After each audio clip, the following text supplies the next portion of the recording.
ang number one rule ng buhay ay huwag kang mamatay.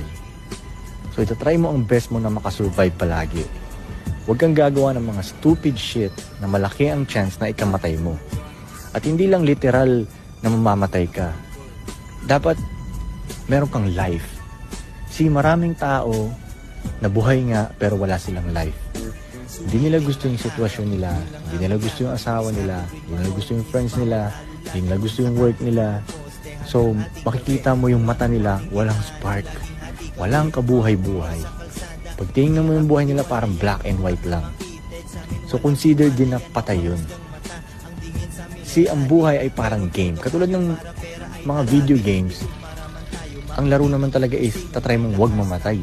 Diba? Kailangan mo makarating sa finish line ng konti lang ang galos mo as much as possible. So, kailangan mo aralin yung game.